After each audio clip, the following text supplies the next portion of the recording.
بسم الله الرحمن الرحيم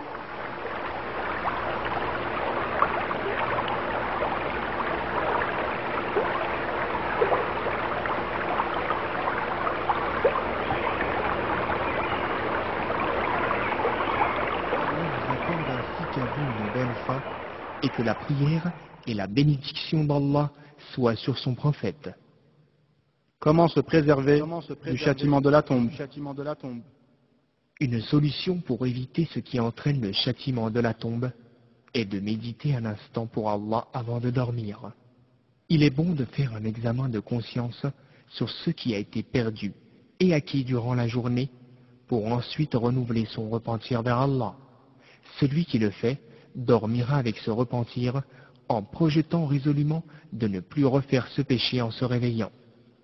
Il faut faire cela toutes les nuits, car si cette personne meurt cette nuit-là, alors elle meurt avec son repentir, et si elle se réveille en voulant accomplir de bonnes œuvres, heureuse du prolongement de sa vie, en se remettant à Allah, en sachant ce qu'elle a manqué comme bonnes œuvres. Il n'y a pas meilleur que ce sommeil pour le serviteur, notamment s'il s'accompagne du dhikr, rappel d'Allah, et de l'accomplissement des actes conseillés tirés de la sunna avant de dormir. En effet, Allah facilitera cet acte pour celui à qui il veut le bien. Il n'y a de pouvoir et de puissance qu'en Allah.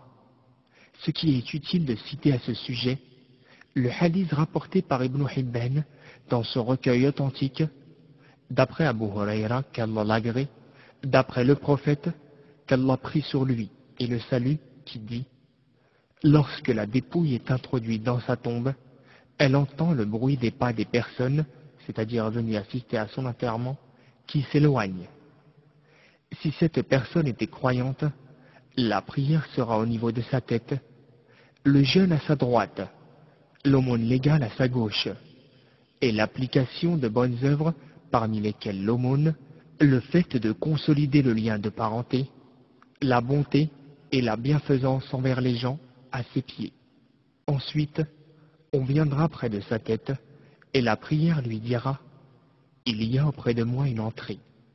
Puis on viendra à sa droite et le jeûne lui dira « Il y a auprès de moi une entrée ». Puis on viendra à sa gauche et l'aumône légale lui dira « Il y a auprès de moi une entrée ».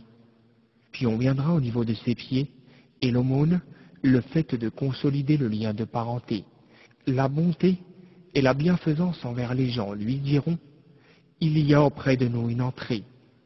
On lui dira ensuite « Assieds-toi ». C'est alors qu'il s'assit, et à cet instant, où le soleil lui sera représenté au moment de son coucher, on lui demandera « Vois-tu cet homme qui a été envoyé parmi vous? Que dis-tu de lui ? Et que témoignes-tu de lui ?» Il dira « Laissez-moi jusqu'à ce que je prie. » Ils lui rétorquèrent: « Tu pourras le faire ensuite, mais réponds-nous à quoi nous t'avons interrogé. Vois-tu cet homme qui a été envoyé parmi vous? Que dis-tu de lui? Et que témoignes-tu de lui ?» Il répondra « Je témoigne que Mohammed est le messager d'Allah et qu'il est venu avec la vérité de la part de son Seigneur. » On lui dira alors « Tu as vécu en croyant à cela, tu es mort en cette situation, et tu ressusciteras en cet état si Allah le veut. » Ensuite, on lui ouvrira une des portes du paradis, et on lui dira « Ceci est ta demeure au paradis, et tout ce qu'Allah a préparé pour toi. » Dès lors, sa joie et son envie redoubleront. Ensuite, on lui ouvrira une des portes de l'enfer, et on lui dira « Ceci était ta demeure en enfer, et tout ce qu'Allah aurait préparé pour toi si tu lui avais désobéi. » Dès lors, sa joie et son envie redoubleront. Ensuite, on élargira sa tombe de 70 coudées, on l'illuminera, et son corps retournera d'où il a commencé, c'est-à-dire la terre, et son âme sera trempée dans un doux parfum, provenant d'un oiseau qui se suspend sur les branches des arbres du paradis. Enfin, le prophète, qu'Allah prie sur lui et le salue, dit « Ceci fait référence à la parole d'Allah. » يثبت الله الذين آمنوا بالقول الثابت في الحياة الدنيا وفي الآخرة. Allah a fermi les croyants par une parole ferme dans la vie présente et dans l'au-delà. La sourate Abraham, 27e verset. Ô Seigneur, fais de nos tombes et de celles de nos frères musulmans des jardins parmi ceux que l'on trouve au paradis, et évite-nous toutes les épreuves, apparentes et cachées. Ô toi le généreux, et que la prière et la bénédiction d'Allah soient sur ton serviteur et ton messager, Mohammed, sur sa famille et sur tous ses compagnons.